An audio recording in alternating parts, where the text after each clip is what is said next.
نحمده ونصلي ونسلم على رسوله الكريم اما بعد۔ وضو کے بعد سورہ قدر یعنی انا انزلناہ فی لیلۃ القدر کا پڑھنا یہ کسی صحیح حدیث میں نہیں آیا ہے۔ کنز العمال میں ایک روایت اس بارے میں آئی کہ جو شخص اس کو ایک مرتبہ پڑھے تو وہ صدیقین کے درجے میں شامل ہوگا، جو 2 مرتبہ پڑھے تو وہ شہداء کے ساتھ اٹھایا جائے گا، اور 3 مرتبہ پڑھے گا تو وہ انبیاء کے ساتھ اس کا حشر کیا جائے گا۔ اس حدیث کے بارے میں امام سخاوی وغیرہ نے، امام عجلونی وغیرہ نے اپنی کتابوں میں مختلف انداز سے یہ فرمایا کہ لا اصل لہو، یعنی اس حدیث کی کوئی اصل نہیں ہے۔ ملا علی قاری رحمۃ اللہ علیہ نے اس کے بارے میں یہ اشارہ کیا ہے کہ یہ موضوع حدیث تو نہیں لیکن بہت ضعیف ہے، اور بعض نے اس کو موضوع قرار دیا ہے۔ بہرحال فقہا میں سے بعض فقہا نے اس کو اپنی کتابوں میں لکھ دیا ہے،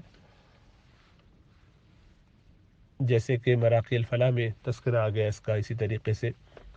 بنیۃ المصلی کے اندر۔ لیکن یہ ہے کہ وہاں سب جگہ اس کو آداب میں شمار کیا گیا ہے۔ بہشتی زیور میں بھی اس کے بارے میں یہ ہے کہ یہ ادب میں سے تو ہے لیکن یہ مسنون یا مستحب سمجھ کے نہ کیا جائے۔ تو اگر کوئی شخص عادتاً ایسا کر لیتا ہے، ایک دفعہ پڑھ لیتا ہے، 2 یا 3 دفعہ پڑھ لیتا ہے، کبھی موقع ہوتا ہے، تو اس یقین کے ساتھ کہ یہ حدیث نہیں ہے بلکہ کچھ بھی پڑھا جا سکتا تھا، بزرگوں کا ایک طریقہ چلا آ رہا ہے کہ یہ پڑھ لیتے ہیں، اب اس کی کوئی سند مضبوط ان کے پاس رہی ہو جو انہوں نے نقل نہ کی ہو، اس کا احتمال یا امکان تو ہے، لیکن ظاہری بات ہے اس طرح سے بات چلتی نہیں ہے۔ وہ چیزیں، وہ کتابیں اگر ہم تک نہیں پہنچی تو اللہ کی منشا یہی تھی کہ وہ ہم تک نہ پہنچے، بس اس لیے اب ہم ان کو صرف نظر کر کے چھوڑ دیتے ہیں، کیونکہ ہمارے پاس یہ جاننے کا کوئی اب موقع نہیں ہے کہ یہ اللہ کے رسول صلی اللہ علیہ وسلم نے فرمایا کہ نہیں، بلکہ ہمیں جو ثبوت سارے موجود ہیں ان میں اسی بات کا زیادہ امکان ہے کہ یہ اللہ کے رسول صلی اللہ علیہ وسلم نے نہیں فرمایا۔ تو ہم اسی پر مدار رکھتے ہوئے یہ کہیں گے کہ پرانے لوگوں نے اگر اس کو اپنا عمل بنایا بھی اور ان تک کوئی بات ایسی پہنچی بھی ہو جو ہم تک اب نہیں پہنچ سکی، کیونکہ بہت ساری کتابیں ضائع ہو گئی، بہت سے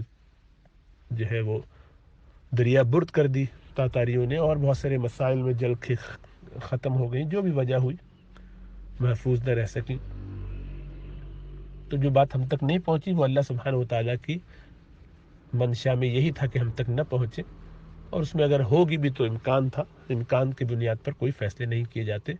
بس اس کی بنیاد پر یہ ضرور ہوتا ہے کہ پچھلوں کے بارے میں بدگمانی دل میں نہیں لائی جاتی، یہ نہیں کہا جاتا کہ انہوں نے اپنی مرضی سے کوئی کام شروع کر دیا، انشاءاللہ ان کے پاس جو بھی اس کی دلیل رہی ہوگی، ہم تک وہ بات نہیں پہنچی، لہٰذا ہمارے لیے لازم ہے کہ ہم اس کو سنت نہ سمجھیں، بلکہ